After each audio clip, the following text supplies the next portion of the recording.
Sometimes we're flying blind. Mm-hmm. Sometimes we have taken a leap that leads us to feel like we're flying blind. Sometimes circumstance pushes us out of the known into a situation where we're just trying to figure out which direction to go in. How to go forward. Yeah. How to go forward. And that's what we're talking about. Yeah. And what we're talking about today is how to survive in a world where more and more of the time you're going to be flying blind because change is accelerating and everything we're used to doing in order to thrive is getting wiped out or totally turned upside down. So in this chaotic environment, how do you navigate? How do you fly blind and be safe? Well, one of the ways, you're going to find out a few things. No spoilers. Well, I have to give one spoiler. The way we fly blind, Ro, we mix more metaphors. Oh my God, yes. Than I've ever seen two people mix. I mean, we come on, a bit of modesty, Marty. I mean, but this one, we always do that. Yeah. But this metaphor stew is going to keep you fed, folks, for months. It really will. And if you like actual help as well as metaphors, I think you'll find some here too. How do we make a path forward that's right for us in a time where there's nothing but change and instability? Let's do it. Have a listen and we'll see you on the other side. Hi, I'm Martha Beck. And I'm Rowan Mangan, and this is another episode of Bewildered, that podcast for people trying to figure it out like her, like me. God. We're in a new place. It's weird. There's so much to figure out. Boy, you want to get bewildered. Come hang out at our place now. Right? The bewilderment is so thick you could like cut it out with cookie cutters and bake it up for strangers. What are you trying to figure out? Oh, Marty? God, everything. I mean, I'm trying to figure out how to live in a house that has character. I have learned the word squalor, no, character. And actually, it's a really beautiful property, but I'm just going to say the former owner, well, you know, had a very interesting relationship with objects in general and paint especially. Yeah, and you have very strong feelings about paint as a painter. Very strong feelings. I must say, like, I never knew that to paint a picture, like, that your preferences that way would, like, come across to how a house is painted. Yeah, and weirdly, because I'm such a mess of a human being, my painting and drawing is incredibly immaculate. To compensate. So, oh my God, when I paint a room, it is freaking immaculate. And this former owner, God rest in peace. We don't know if she's passed away. She's fine. She's completely fine. She's fine. She's Wishful just living thinking in the next town. Wishful thinking. But you know what's happening. I mean, literally anything that was a problem, she just took some weird color of paint and slapped it on. Like, got a problem? Is the wood molding? Just paint it up. Are your power outlets too accessible? Paint over them. Do the doorknobs give you trouble? Just hit them with a little splash of paint. But the worst thing is, and I haven't even seen it, you and Karen have seen it. There was a thing she painted over. Because we'd been building up all the different things that she would paint over. So, you know, it started with power outlets. It moved to, like, really necessary keyholes. Yes. Painted, clogged with paint. And paint as an alternative to cleaning. Right, that's a good point. This is disgusting and it's full of trash, so I will just paint over the whole thing. And then you and Karen found in the basement, she painted over, speaking of rest in peace, a dead mouse. I hope he was dead at the time. I know. An entire mouse. Yeah. Not mouse droppings. No. Not mouse Although, tracks. yes, mouse droppings. The place is practically a mouse midden. A midden is where rhinos go to poop. They have poop middens. That's what they have. And there are mouse middens in our house. Yeah. We have a mouse midden house. Marty, no one is ever going to come and visit us. You know that, right? I know. You are not painting a happy picture. I'm figuring that out since I'm afraid of people. But I said to you, what color was it that she painted it? And you said, white. And I said, but maybe it's just lying there. Maybe it's a white mouse. And you said, it is now. So that's like the happiest thing to come out of that trip to the basement. And I'm trying to figure out how to cope with that and not run screaming into the woods. Where there are bears. That's right. We heard a bear. Yeah. My mother arrived from Australia 2 nights ago, and as we came out to greet her, we realized that, like, paving the path of welcome to our new house was all our trash from the last several days. It was festive. It was festive. So festive. Yeah, it was lovely, but it was also exciting because a bear had stepped in something liquid and then left clear, dark footprints all around. Medium-sized bear. We were thrilled because we're idiots. Regular listeners will know that there is nothing Martha Beck likes more than an animal's footprint on something. Oh, I love the animal making the footprint equally much, but only because it can produce footprints. So we got a bear. But we heard it. We were waiting for your mom to arrive. We were just relaxing after a hard day of moving in, and we heard this sound like, and I said, "Be quiet. Have we ever heard that sound before?" Because we've lived in the woods, different places, California, Pennsylvania. Never heard this noise. It was like a very large old man upset because he couldn't find his teeth. You know? No, very much. They call this a trash midden. Yeah. And so it was very exciting. And it just occurred to me, I thought it would be so nice if we could get a cat to deal with the mouse population. She the mouse swallowed nation. a cat to catch the mouse. Yeah, she swallowed everything. But I don't know why she swallowed the fly. Sorry, cultural reference for those of you who didn't grow up with that song, Google it. But here's what I was thinking. We can't get a cat because the former owner had a cat, which probably saved her from being entirely eaten by mice. And Lila met the cat and immediately put her face fully in the fur of the cat. True. Cat was very happy. Lila looked... Our 4-year-old for new listeners. She looked like she'd gone 50 rounds with Mike Tyson. Her whole face sort of swelled up. So we can't get a cat. We can get a bald cat. We can get a bear. Do See? bears eat mice? Well, they probably scare them. Mm. That's what you need. You need a house bear. We'll have to make the dog door bigger. We'll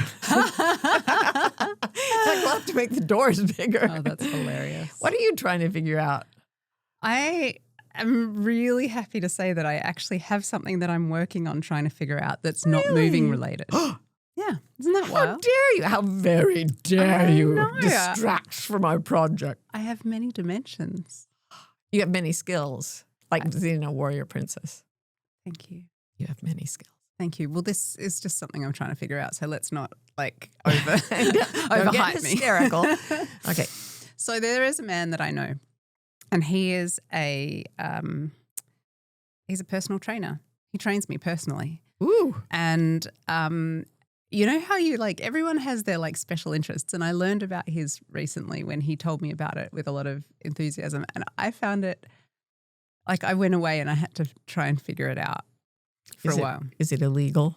No, it's worse, actually, in a strange way. So you know that awful thing that happens in life when someone forces you to watch sports, right? Oh, yeah. You know that?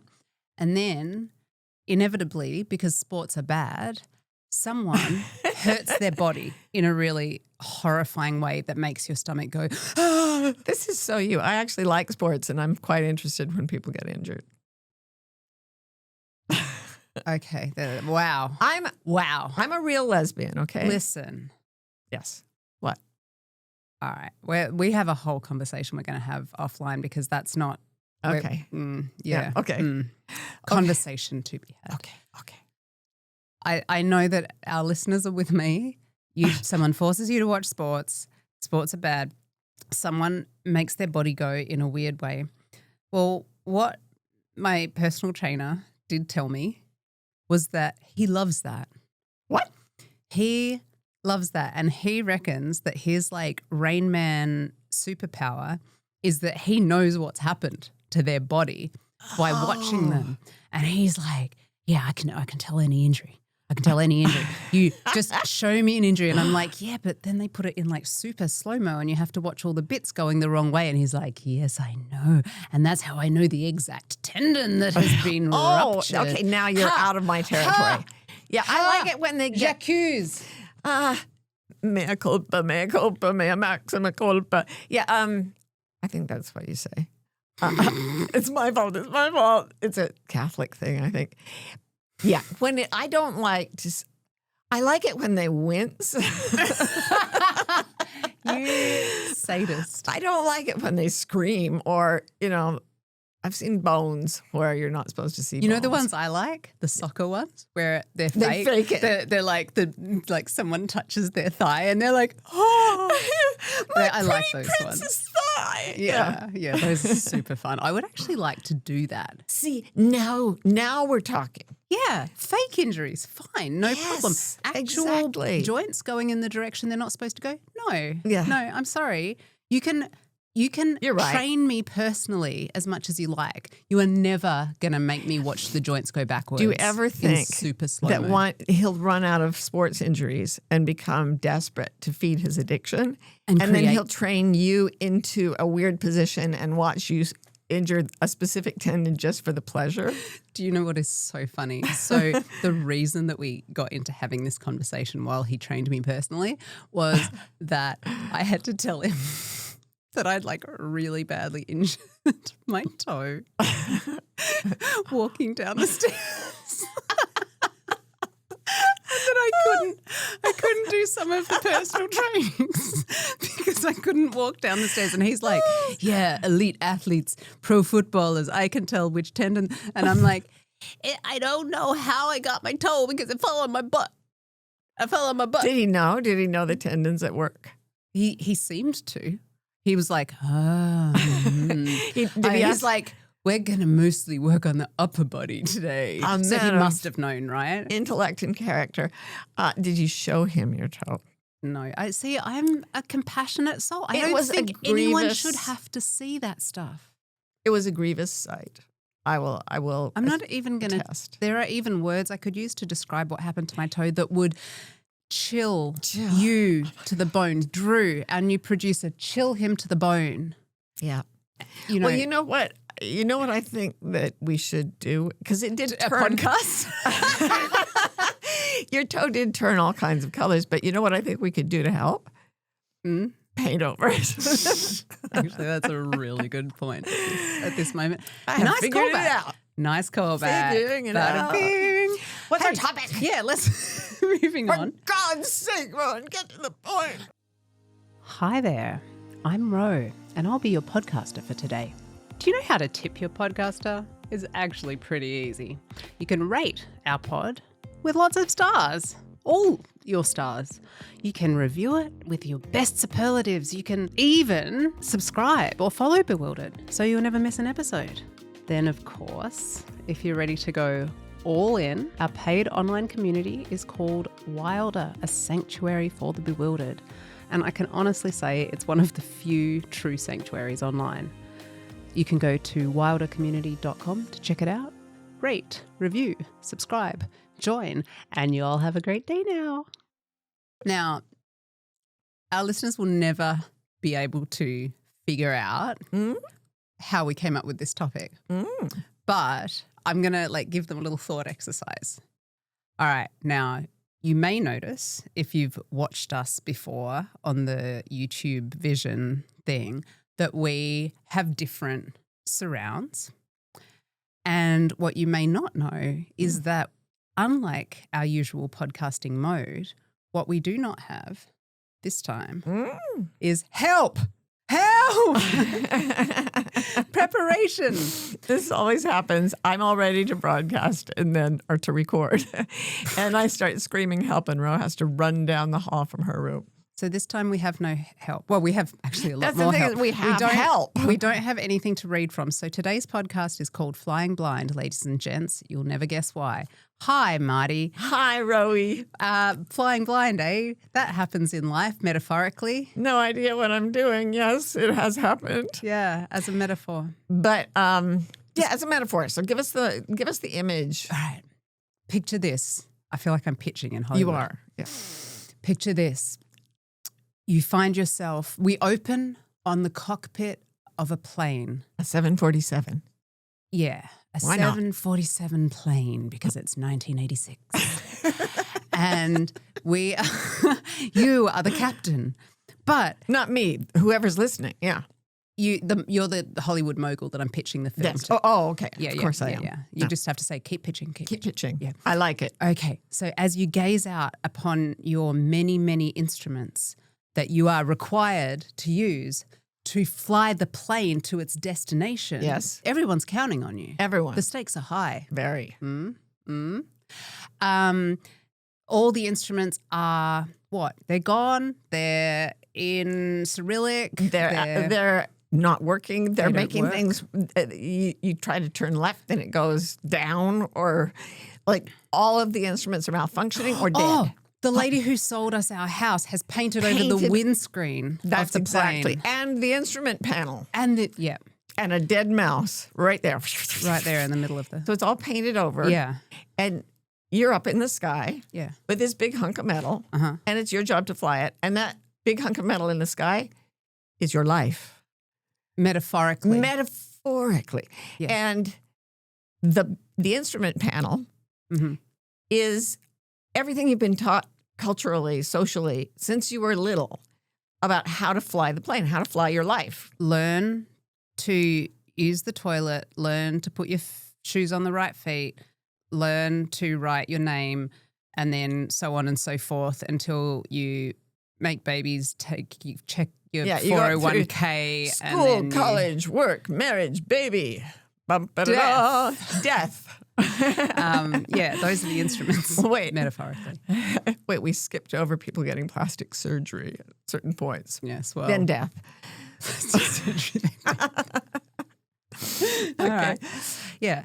So when we start to live outside the culture, which is a lifestyle that we endorse on Bewildered. Be wilder, Be Ed. wilder. Ed. Come on, Ed. Instead of coming to consensus, come to your senses. Okay, Yeah. go on. Ed never listens to us. Hate We Ed. keep talking to him and telling him to be wilder. Yes, so we think you should go by your nature, not by what the culture Yeah. says. But if you start doing that early on, you're going to find that you're used to having these instruments to fly by. It's all you've learned to do, and you're very used to using them, and you trust them. Yeah. And by this, it's like, okay, I feel lonely.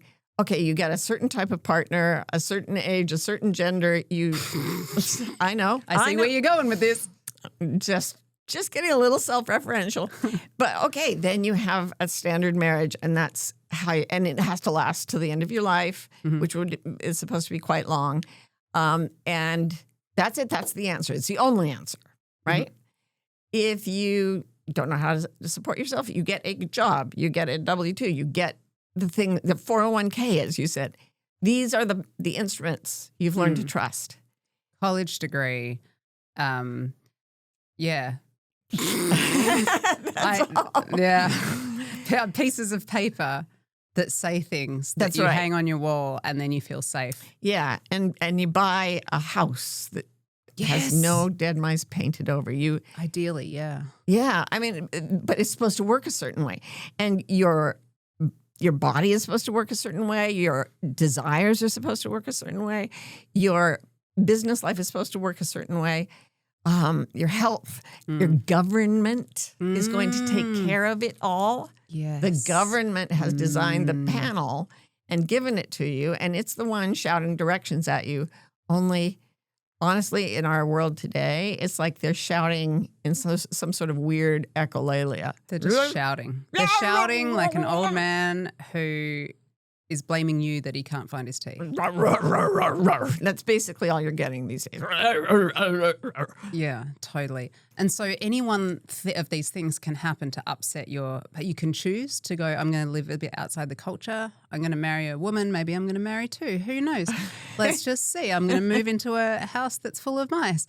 And as you begin to live this way, you suddenly realize that without the instruments, you got to learn to like operate in a completely different way. Yep. Right. And I will, like, there are people who've listened to this podcast before that will have heard this metaphor, probably the best metaphor ever. We should put it in the Metaphor Hall of Fame. Yeah. I mean, I think it would stack up quite well against a little guy called William Shakespeare, for instance. Okay. Best metaphor of all time. Here it comes. In Battlestar Galactica, when Starbuck has to fly the Cylon spaceship. Yes. And she realizes, holy shit, this spaceship is an animal and it's made out of meat and I got to fly the meat. And you are that Cylon spaceship. You are the meat plane. Okay. I gotta fly the meat. That right there is. I imagine that's what straight people say to themselves. I'm just going to get up in the morning if I'm trying to figure it out, I'm just going to scream, I've got to fly the meat. How do I fly the meat? Actually, let's not call this episode Flying Blind. Let's call it Flying the Meat. So, something's happened. You have chosen to live outside the culture, or the culture has kicked you out. Your body is you have chronic illness. Your body is not going to perform the way that you have like a different kind of brain, and a 9-to-5 job isn't going to work for you. Yeah. So there's all these different ways that either by choice or by circumstance we get our instruments are not going to work for us. And so what we wanted to talk about today, or for instance, like you upgrade your amazing podcast setup so that you don't have to have a screen in front of you. And then you're flying blind. And then you're totally flying blind. Who knows what will happen? We must find new instruments. Yeah. And so that's what we want to talk about. Now tell me something, Marty. Yes. What does the culture say about flying blind? Oh, it's terrible. It's shameful. It's never going to work. Got to go have your GPS, got to have your bits of paper, got to have a plan, got to have a logbook. Got to conform, got to have a certain type of friend, got to have a certain type of relationship. Everyone's plane is the same as everyone else's plane. Absolutely. Yeah, it always works the same way for everybody. And if you can just learn to do it right, you'll be fine. Yeah. But my instruments don't work. That doesn't matter. Do it anyway, says the culture. You know what? It's not you'll be fine. It's you'll be safe. You'll be safe. If you do this, you'll be safe. Yeah. And that's in a way why the metaphor of flying blind is so good, because flying is scary. Yes, it is. And being on the ground feels safer. Yeah. But flying when someone's painted over your windscreen. Okay, that too, but instrument panel as well. So yeah, it's a multi-layered. Interesting. So one of the reasons the instrument panel has been designed is metaphorically. It's in that hierarchically shaped society I'm always talking about. And everyone, people rise to the top and make the rules, make the instrument panels, but they're very few and their position is quasi-parental. They're going to make everything work. So there's a company that you go to and it's 50,000 people, and at the top there are the parents, and you do your job at the bottom, and you use the instruments the way you've been told to, and everything will be fine, and you will be given the means of sustenance. What you will never be given is instructions on ways to live without the structure. Yeah. Yeah. So it's like there's always that figure, and it's parent, and then it's teacher, and then it's professor, and then it's boss. Yes. And those are all like stand-ins for the culture at large. But the point is that you never have to choose anything for yourself. Right. You're always responding. You're always doing your homework. Yeah, doing your chores and getting your allowance. Doing your chores and getting a place to live. The problem right now is that all the parental figures are either they're either falling apart or they're diabolical. Yeah, and the parental structure is bullshit to begin with. Right. You know, that's already a flawed system because we're not children. Yeah. And basically, do your chores. Oops, we don't have any allowance for you. Just do more chores. Yeah. It's that whole idea that you will be cared for if you conform, it's a broken promise 1,000 ways from Sunday in our particular moment in history. It's not working. The instrument panel and the windscreen have been painted over. Yeah. So in a way, most of us are flying blind. I watch people fall like dominoes as different social changes from on high impact their lives, impact their income, impact their jobs. And I'm watching people starting to fly blind and panicking. Marty, would you tell the story of watching on YouTube the tsunami? Yeah. So in 2011, there was a huge tsunami that eradicated a lot of cities in Japan, but the one it really killed was called Sendai. And someone in Sendai, Japan, heard the horns blaring, and then speaking in Japanese, like find higher ground. And he turned on his camera. Don't know who he was. You know it's a he because you can hear him panting. But he ran out of his house and up onto a hill. And tsunamis, tidal waves do not come in as a wall of water like they do in the movies. No. That would be a giant wave of a different sort. Most tsunamis rise from the bottom up. So what you see, he's on this hill. He's overlooking all of Sendai, Japan. And then you see there's water in the streets. And you think, oh, the whole town's getting a bit wet. And then the water rises and it starts to reach the doors, like the bottom of the doors. It starts flowing into stores and houses. And you're like, oh, there's going to be some water damage. And then it rises. And now it's halfway up the door. And now the first floor doors are completely underwater. And now it's getting in the second story windows. And now there are cars floating by with people in them. There are boats coming down the streets, and the wave continues to rise for 6 astonishing minutes, which is a really long time to sit and watch a disaster, but a very brief time to eradicate an entire city. Right. One wave. And at about 5.5 minutes, you see this strange dust rising over the city. And it's weird because it's water. And then you realize that all the buildings have been shaken off their foundations and are beginning to break. And it's the mortar and the wood dust from the breakdown of the houses that you're seeing as a cloud. And then all the buildings start to wash away. Oh my God. And the guy runs to higher ground and just films the city floating away after 6 minutes after being bone dry. And I watched that and I thought, there are people who ran into those structures to be safe. Mm-hmm. Where are they? What's happening? This is not okay. Mm. Right? And then should I tell the other half of that? Well, just we're not just telling the story because it's horrifying. Like the story is it is a really brilliant metaphor for like what are the structures? So yeah, the more we see a structure as being full of authority and tradition and history and money and force, the more stability. We run into those structures to be safe in a time of chaos. Like that's what we've been taught to do. Mm-hmm. That's part of flying the plane. If in a disaster, run to the biggest, most solid, most authoritarian structure you can find. Yeah. Okay. Point taken. Yeah. But people have historically run into authoritarian structures because they appear very strong. Yeah. In fact, they appear stronger than authoritative. So when you run into those, change continues and it's starting to loosen the foundations of those huge, reliable institutions like, I don't know, the publishing industry. That was a safe job.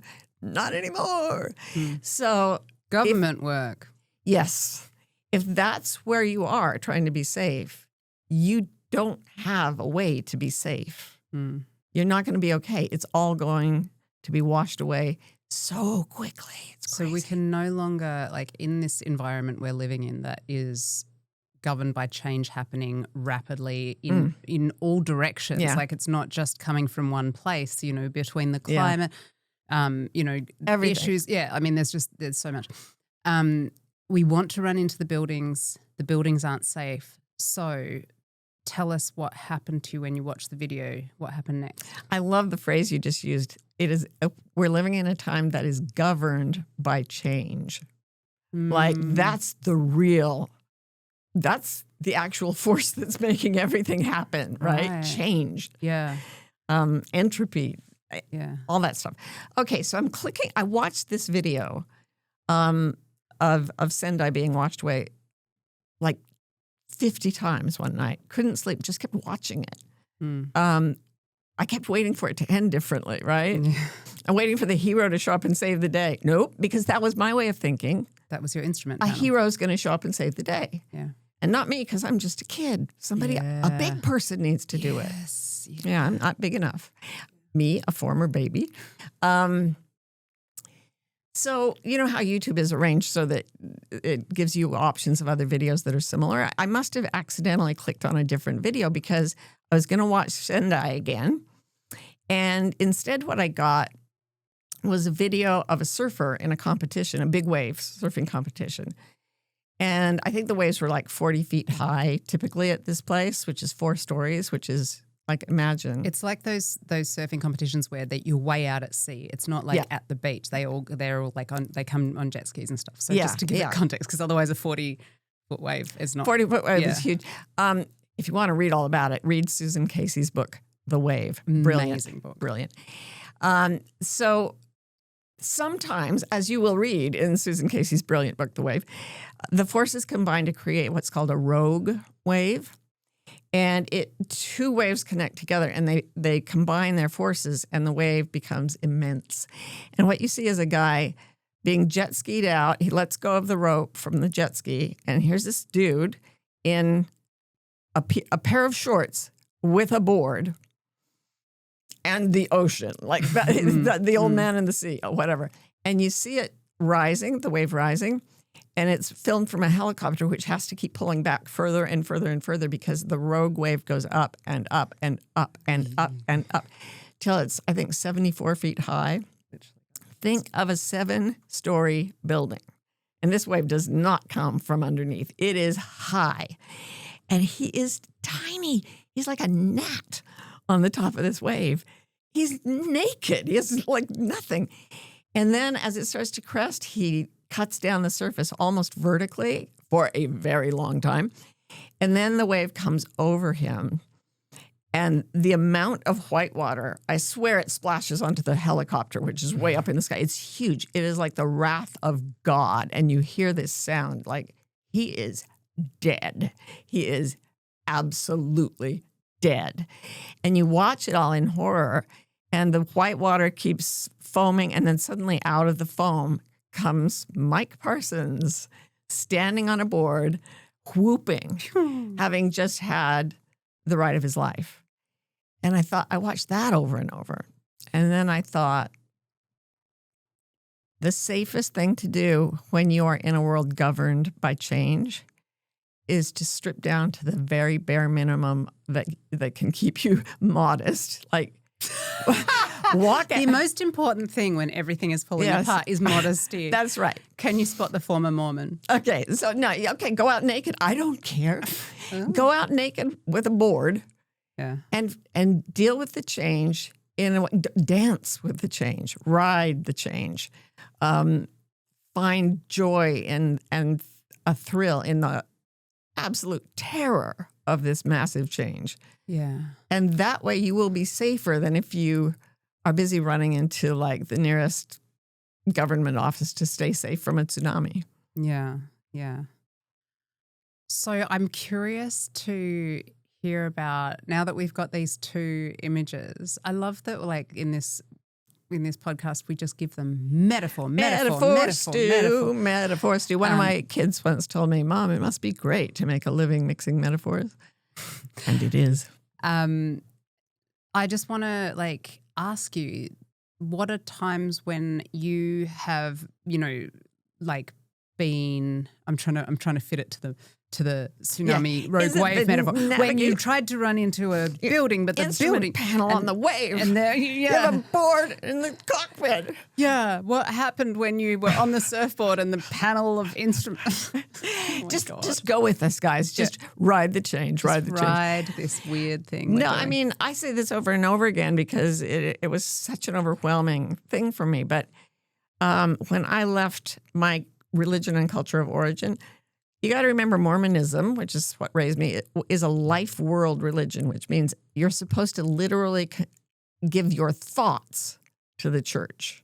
So I literally grew up trying earnestly to force my very thoughts into a pattern that was acceptable to the church, and every single action, everything. And I left it all at once. Boom! And I was utterly blind. I had so few skills to cope with life.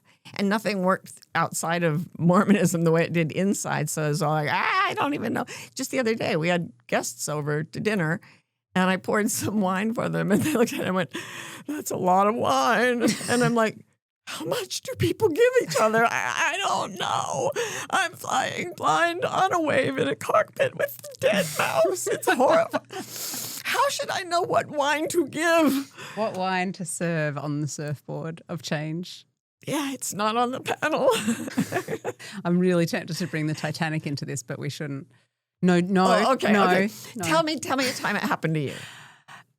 I have nothing like that sort of story at all. But what I started thinking about was the way that like little outings into flying blind is kind of one of my like happy places, you know, so like traveling, having done a lot of solo travel, it's almost like you're setting yourself up to, like, I don't do tours, right? I have always I get a backpack and I go a place that I don't know much about and I get by, and that getting by itself, like within reason, but I'm not going to war zones and stuff, but and I think about how once you start putting yourself in those situations for fun and practice, you're starting to build muscles that you can use when the tsunami comes and you need to grab your surfboard in the cockpit with the buttons that don't because of the mouse. I have so many images of you busking in Ireland, skiing in Kyrgyzstan. I mean, you have practiced this. So I was in a town in northwestern India, not far from the border with Pakistan. And it's a town called Jaisalmer, and it is the most fascinating place. It's like an 11th century city that it's like all the buildings are, don't fact check me on this, but all the buildings are like carved out of sandstone really elaborately. And it's like this one place on the planet where the climate is such that like dry enough and all of that it hasn't eroded. Wow. But the streets are this wide. Wow. And I am just like telling the story because of how when you put yourself into a flying blind situation, the stuff that happens is it's like when you're riding the wave. Sorry, keep going back. Just you really can have the ride of your life kind of thing, as well as like building the skills to fly blind when it's real, like when it's, you know. You do get very relaxed in fly blind situations. That's interesting, yeah. So I was, the streets as wide as two people, but it's India, so there's a cow. Of course there's. I was going to say, just wide enough for a cow. Just wide enough for a cow. In India, there's always a cow. Just one, but he's everywhere. He gets around. And she. So I'm there building on either side, cow, and I'm trying to get past the cow. And I'm vaguely aware that at the other end of the cow, someone else is trying to also get past the cow. In the opposite direction? Yes, coming towards me. Goodness. So we're both, and there's this kind of nervous laughter that's going on as we both navigate this like really unprecedented sort of situation. Like it's not like one of those, you know, when you're in that 11th century sort of town and you're trying to get by. I hate it when that happens. So we managed to, I don't even know how. I think like the thing about cows is that they're lovely. They're lovely people. I was going to say, was it the cow laughing actually? You said there was nervous laughter. Oh, and I thought, yeah, the all three of us. All three of us. But, you know, the cow was lovely. So we kind of like snuggled up and got around. Anyway, and it was about 5 minutes of negotiation. He gets up here to my end. I've helped the cow get to the side. He comes, I finally properly make eye contact with him. And he's a famous Australian comedian. Oh, my God. called Andrew Denton for the Aussies. I mean, comedian, TV personality. Yeah. Right. And there I am in this remote Indian town trying to get past a cow, as you do. And then and it was just the most surreal celebrity sighting I could ever imagine. And and he saw me recognize him. And he genuinely understood how weird that moment was for me, because he's like, oh, because you, and then the and the nervous laughter, and then the and then it's me. Yeah, that must be weird for you. And I was like, it is. Thank you for your work. Bye. Well, that's what's interesting, though. When you do go into the fly blind zone, Yeah. weird stuff happens. Right. It's synchronicities. We're getting woo-woo already, because really when you decide to ignore the instrument panel and you start to steer it some other way, which we need to talk about in a minute, it opens the non-patterned, the non-cultured world to you. It is bewildering. Yes. And it turns out that wilder is much more magical, and you have all kinds of strange, I thought I was really famous because we went into a bookstore here in Kingston area where we're living. And we went in and he said, you'll love this bookstore. And I did, because I was recognized by 3 different people who were like, thank you for your work. It's really helped me. I was in heaven. I've been to that bookstore every chance I get. I mean, wow, if that's what I get, I'm going back for another treat.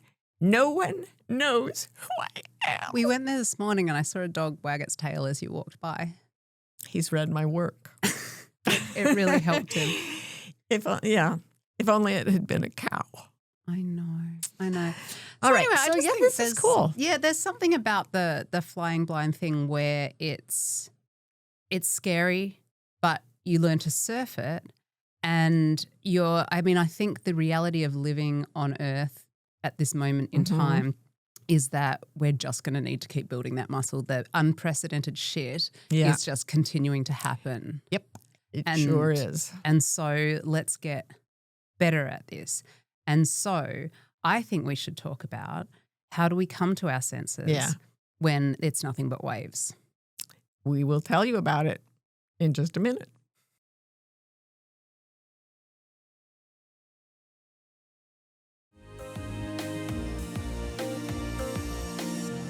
So Marty. Yes.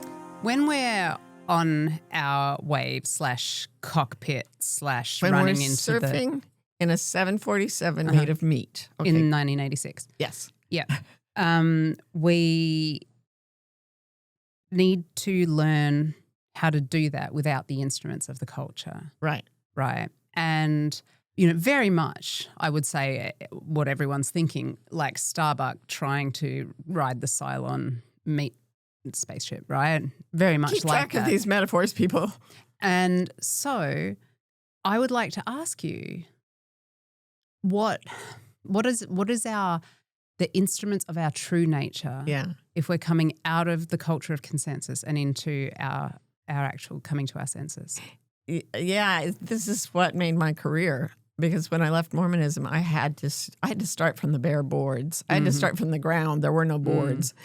And I just was like, how do I live my life? How do I make choices? And I began to start paying more attention to very granular sensations. And I found out that my body was actually incredibly intelligent.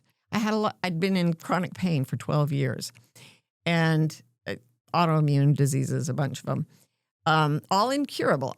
And yet I noticed that the pain would go up a little when I made a certain choice, usually to try to get back into a large structure, into that authoritarian sort of image of parents who are going to take care of me.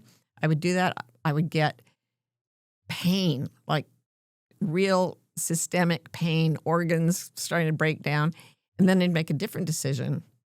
And suddenly I had energy and less pain. And I was like, whoa, this is interesting. And that became my first guideline. Go to if I make this choice, what does my body do? If I make the opposite choice, what does my body do when I'm not trying to control it? Give us an example. So I was teaching I was an assistant professor at the time, and I would drive to campus to go to like a faculty meeting. And by the time I got to campus, I would be so physically weak and in so much pain that I couldn't open the door of the car, that it was all I could do to walk into a building. It was like I was being pushed backwards by pain. But some days I didn't have to go to campus. Some days, because that's how college life is, I would stay home. And I had started writing a novel, which would become my first memoir. Suddenly, no pain, no fatigue, no loss of energy. It got really strong. So I quit my job ultimately. And I don't know if I've told this story before, but it's worth telling again. The dean said, we need women. You have to stay on. We'll pay you anything. And I said, you don't understand. If I stay in this job, I will have to go on massive doses of antidepressants just to show up. And the dean said, well, I'm on antidepressants. Just to show up? So, but I would have died. I literally think I would have physically found a way to make a disease kill me.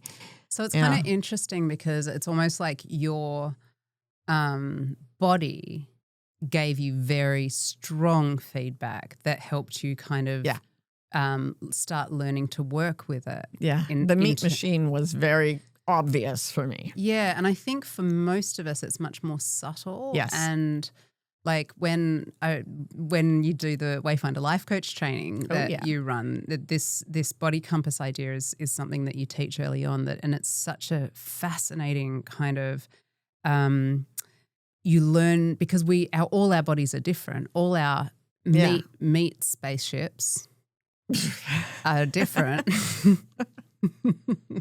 I'm on a meat spaceship in a tsunami. It's like you go to court, Your Honor, I'm just trying to fly my own meat spaceship, okay? So then a tsunami sweeps the courtroom away. Yeah. Fade to black. Another metaphor for those who don't have enough. Okay, talk to me. Tell me. You went through the I went through the life coach training, and so I did that, and I learned that it can be so subtle and it's so unique, to everyone's body, but it is the body. Yes. It's never a thought. It's always a feeling. So the first thing that we have to do is in a very literal come to your senses way is what's going on for me when I'm embarking on a path that is not the right path for me, because our bodies know fucking early, way before our minds. Way early. Know. Could I give a little example from I wish you would. Malcolm Gladwell in Blink. In Blink, he's talking about this experiment where subjects had to choose from a red pile of cards and a blue pile of playing cards. And they were supposed to get a certain number of points, and one of the decks was stacked against them. Let's say it was the red one. So if you picked cards randomly, the red pile was stacked against you, but it gave you a few big wins. Mm-hmm. The blue pile would give you steady, small wins and not any disasters. But the big win at the beginning made the red pile look better. So it took people 80 cards to start to realize that the red pile was something wrong with that. Yeah. But when they measured the perspiration of their hands, which is a sign of anxiety, after they pulled just 10 cards, their hands would sweat more when they reached for the red deck. After 10 cards, the body mind had already noticed that the red deck was stacked. It's incredibly wise. Right. That's so cool.